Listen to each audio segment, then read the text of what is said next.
kettlebell swing is the center of the kettlebell universe.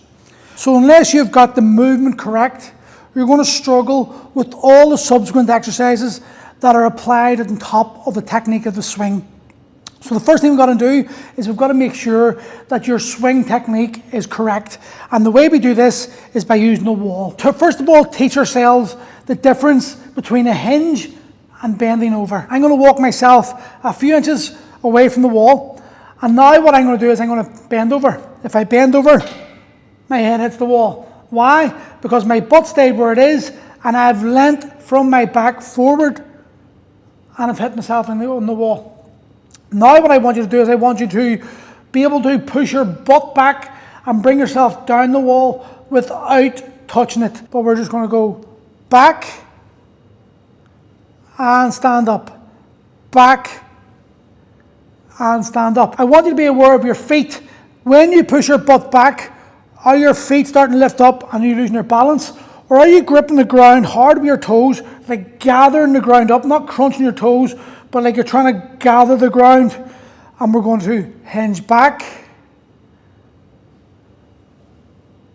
and stand. That is the most crucial part of understanding the swing. Because when we come to actually doing the swing, what you've got to realize is the point where the kettlebell hits will be here. And then, and only then, are you going to start moving your butt back, because the kettlebell is going to be going this direction. You want to use that momentum of the bell to pull your butt into that position, as opposed to, which most people will do, they'll see the kettlebell move, and as the kettlebell moves, they'll go with it. And what happens is their movement changes from hinging back to bending over. And the reason that's happened is because the position of the bell, they're moving wherever they choose to in relation to the position of the bell. In other words, the bell's here, they choose to move at this point, that they move forward with the bell, as opposed to waiting for the bell to hit you here and then hinging back with it. That's a bit down the line, but it's important you understand that concept now, so it's in the back of your mind when you're drilling all these wee movements. So once you've got the understanding of the position of the way a hinge works, as opposed to pushing your butt back as opposed to bending over, we then reverse the position and we now stand right against the wall. You put your head against the wall, your butt against the wall, and your shoulder blade against the wall. And then you're going to take a 2-3 inch step forward and stand up. Now what we're going to do is we're going to make sure our feet are hip width apart.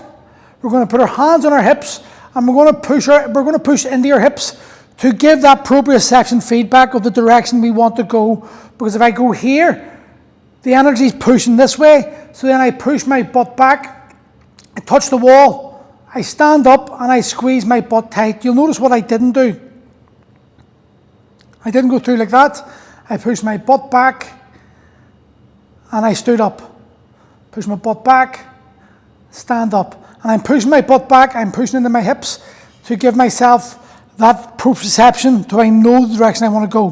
When I've got that nailed, I take maybe a two more inches step. Literally we're talking about this distance.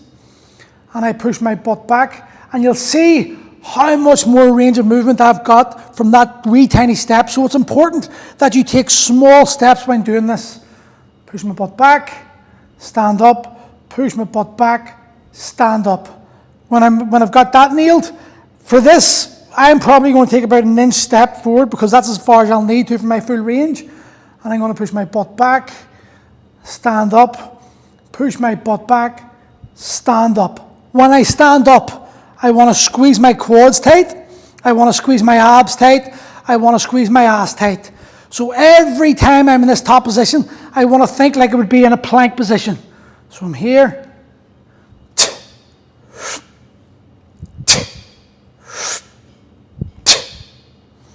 Once I've got that nailed and I know it's spot on, I'm ready for the next stage.